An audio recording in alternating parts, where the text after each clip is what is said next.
दादी, एक बात पूछूं? अरे पूछ बिटिया, तू पूछे बिना मानेगी नहीं। आपको इतने सारे नुस्खे कहाँ से आते हैं? अरे ये तो जमाने की सीख है, सालों की कमाई है ये बातें।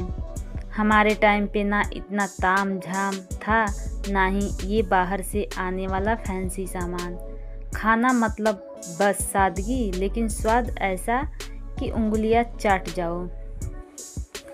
सुबह सुबह उठते ही दूध उबालना, चूल्हे पे चाय बनती थी मिट्टी के हांडी में, और रोटियां सीधी आंच पर हाथ से फूली हुई। दाल सिलबट्टे पर पीसी जाती थी, मसाले भी घर में सुखाए जाते थे धूप में, तेल भी ज़्यादा नहीं। जो कुछ भी बनता था बस सीधा, साफ और सीधा दिल से। सब्जी खेत की होती थी या आंगन के पीछे से तोड़ ली जाती थी।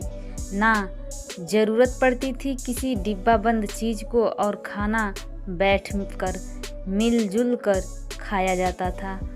कोई मोबाइल नहीं, कोई टीवी नहीं। अब देखो ना, हर चीज़ में मिलावट। बच्चे पूछते हैं, नानी आप इतने तंदुरुस्त कैसे रहे? तो मैं कहती हूँ, हमने खाना सिर्फ पेट के लिए नहीं खाया, हमने खाना मन से खाया था। आज भी वो चूल्हे की रोटी, वो देसी घी और वो मिट्टी के बर्तन, सब कुछ याद आता है। लेकिन अब ज़माना बदल गया है। पर एक बात याद रखना बेटा, खाना कभी भी ज़्यादा दिखावा वाला नहीं होना चाहिए। बस दिल से बना हो और सबके साथ मिलके खाया जाए, यही सबके लिए बड़ी दवा है।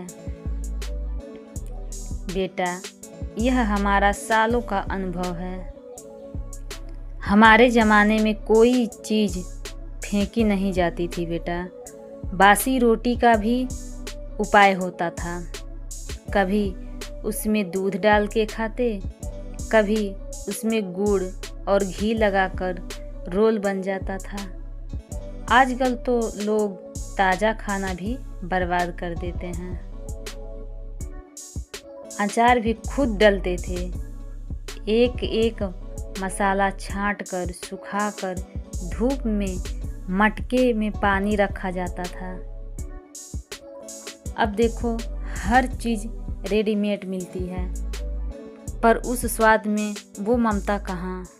हमारे टाइम पे फल भी मौसम के ही खाए जाते थे। ना कोई फ्रिज था, ना कोई स्टोर। जो ताज़ा मिले वही शरीर को सूट करता था।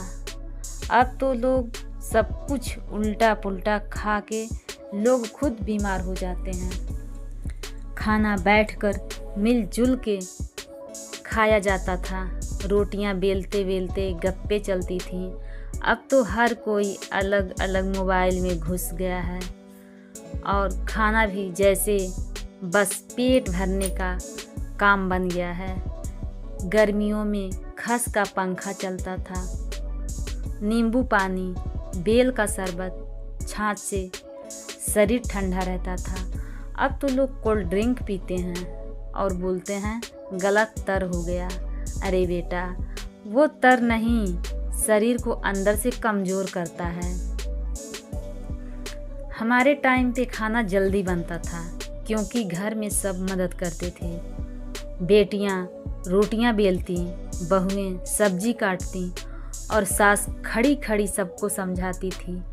आजकल हर कोई अलग, और टाइम किसी के पास नहीं। देसी घी हर चीज़ में लगता था, लेकिन फिर भी मोटापा नहीं होता था, क्योंकि काम भी खूब होता था। पानी कुएं से आता, आटा हाथ से, और घर का हर कोना झाड़ू पोछे से चमकता था। मिट्टी के कुल्हड़ में दही जमता था, और मटके का पानी ठंडा भी रहता और हल्का भी लगता था। आजकल बोतल का पानी ठंडा तो है, पर वो सुकून नहीं देता जो मटके का एक घूंट देता था। कभी भी बीमार पड़ते थे तो नुस्खे चलते थे। अजवाइन सेंक के दिया, हल्दी वाला दूध या आंवला का मुरब्बा। डॉक्टर तो आखिरी रास्ता था। हमने चीज़ें संजोना सीखा था। रोटी, नमक और पानी, 3 चीज़ें कभी फेंकी नहीं जाती थी, क्योंकि पता था बेटा भूख क्या होती है। अब तो बच्चा 2 निवाले खाकर प्लेट छोड़ देता है। बासी खाना कहो मत बेटा, वो तो अगले दिन का इंतजाम होता था। रात की रोटियां सुबह दूध या पानी में भिगो कर खाते थे। स्वाद भी आता था और पेट भी भरता था। प्याज लहसुन की चटनी सिलबट्टे पर बनती थी। जो उसकी खुशबू होती थी ना, पूरी गली जान जाती थी कि आज घर में क्या पक रहा है। कभी दाल में घी नहीं पड़ता तो भी कोई शिकायत नहीं करता था, क्योंकि हमें आदत थी चीज़ों की कमी में भी सुकून ढूंढने की। त्योहारों पर पकवान तो बनते थे, लेकिन हफ्तों पहले से तैयारी होती थी। पापड़, बड़ी, मठरी, चक्की, सब कुछ अपने हाथ से बनाए जाते थे। आजकल की तरह नहीं था कि मन किया और फ़ोन से ऑर्डर कर लिया। हम तो इंतज़ार करना जानते थे और उसी में मज़ा आता था। रोटी सेंकते वक्त जब घी लगाकर पूछते थे, बेटा एक और खाओगे? वो स्नेह सिर्फ माँ या दादी ही दे सकती थी। कोई होटल वाला नहीं दे सकता वो स्नेह और प्यार जो माँ और दादी के हाथों में होता है। अचार रखने से पहले सारे मर्तबान धूप में सुखाए जाते थे और फिर महीने भर का प्यार उसमें भर दिया जाता था। सर्दियों में गुड़ और तिल की रेवड़ी बनती थी और नानी कहती थी, ये खा लो, हड्डियाँ मजबूत रहेंगी। आज डॉक्टर बोलता है कैल्शियम की गोली खा लो। लेकिन कभी किसी को दस्त लगते तो खिचड़ी बनती थी, ऊपर से थोड़ी सी घी और साथ में पुदीना की चटनी। बस वही इलाज था। घरों में चूल्हा जलाने से पहले तुलसी के आगे दिया जलाया जाता था और पहली रोटी गाय के लिए, आखिरी रोटी कुत्ते के लिए निकाली जाती थी। लेकिन आज के समय में लोग अपने खुद खा जाते हैं। बरसात आती थी तो आलू प्याज छत पे सुखाए जाते थे, क्योंकि नानी को पता था मौसम कब क्या करने वाला है। शक्कर भी ढक के रखी जाती थी, क्योंकि हम साफ सफाई को धर्म मानते थे, ना कि दिखावे के लिए।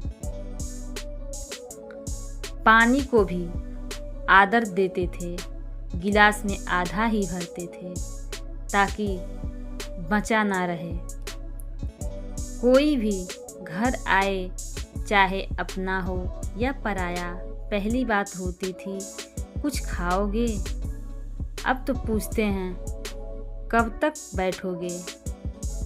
हमने सीखा था खाना कभी अकेले नहीं खाना चाहिए, और गुस्से में तो बिल्कुल नहीं, वरना पेट नहीं भरता और मन भी नहीं तृप्त होता, और नहीं तो तबीयत बिगड़ जाती है।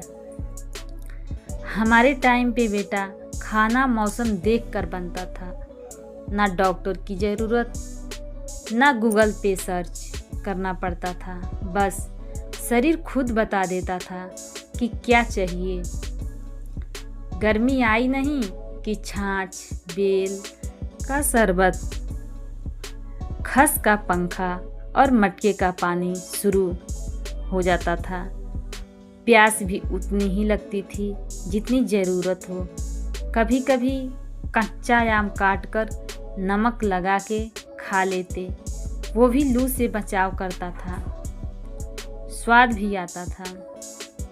दोपहर के खाने में हल्का भोजन, खिचड़ी, दही, लौकी, तुरई की सब्जी होती थी और मीठे में कभी ठंडाई, कभी चावल की खीर ठंडी ठंडी। अब सर्दियाँ आती थी तो अपना भी बदल जाता था रूटीन। रोज़ सुबह नहाकर धूप में बैठते और नाश्ते में गुड़ घी वाली रोटियां खाते थे। दिन में बाजरे की रोटी, सरसों का साग और मक्की के आटे की रोटी मोटी मोटी, साथ में घर का सफ़ेद मक्खन, बस वही ताकत देता था। और रात को दूध में हल्दी या अदरक डालकर उबालते नींद भी गहरी आती थी और कफ वात भी नहीं होता था। सर्दियों में तो लड्डू बनते थे, मेथी, सौंठ, गोंद और ड्राई फ्रूट्स वाले।